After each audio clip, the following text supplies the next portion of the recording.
Isi maro ao an-tsamitaraina ka eto ny jiro mbaka tsy mba misy atoandro na maraina fa mazina reno ao indroolo maro be mitara.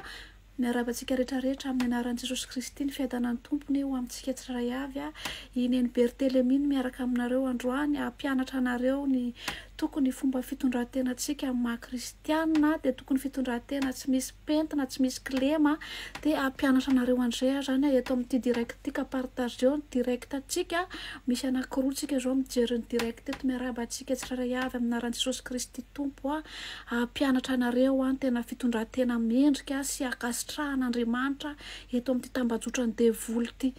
Ny kristianina misy tatouage sy manao piercing ary mandoko volo very ny Bertelemy makany amin'ny elo. Marina anaka tsy maty ho an'ireny olo ireny Jesosy Kristy tompo. Ireny olo ireny ny mpanapaka tike amin'ny biedontre any amin'ny elo anaka. Za mbola tafisotro toaka, mbola mitsangajanga, mbola mahay vava, mbola ratsy fitondran-tena afaka makany am-piangonana ve za dray fadio dia fadio no manatona ny tempolin'Andriamanitra raha tahaka izany ny fitondran-tenanao satria mana fotoana ny mpino zany ary misy mpino mety tena hiverin-dalana raha mahita anao makany am-piangonana.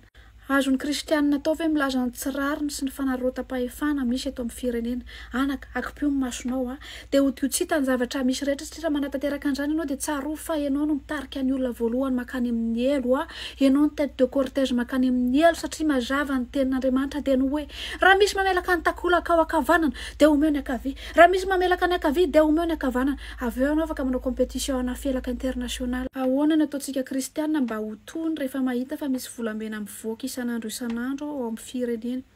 Miteny antsika ny tompo anaka dia izao ny tompo amintsika hoe an Jehovah ny tany sy izay rehetra eo aminy. Anazy ny volamena, anazy ny vatosoa, anazy ny volafotsy, hatramin'ny plaqué oro an Jehovah izany rehetrarehetra izany. Karaha izao izy ka manapa-kevitra hoe omeny an'ireo andian'olona sasasan'ireo ilay volamena ho ahondran'ireo olo ireo atsokosoko. Iza moa isika kristiana no anahin'ny andahy zany.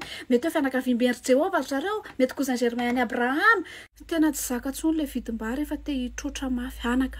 Tena kely loatra izany finoana izany. Tena mbola kely noho ilay grain de moutarde lazain'ny tenin'Andriamanitra izany finoana izany. Tsy ny tenin'Andriamanitra dia miteny amintsika hoe tsy ny mofo ihany no iveloman'ny olona fa ny teny rehetra izay aloky ny vavan'Andriamanitra. Matoa ianao kristianina anoana, matoa ianao mitaraina fa miakatra amin'ny vidim-bary dia satria kely ny finoanao satria ny tenin'Andriamanitra dia miteny fa tsy ny vary no ivelomantsika fa ny tenin'Andriamanitra. Tsy misy kristianina tokony noana sy tokony hitaraina izany rehefa miakatra amin'ny vidim-bary. Tsy ampy ny finoanao, tsy ampy ny finoanao.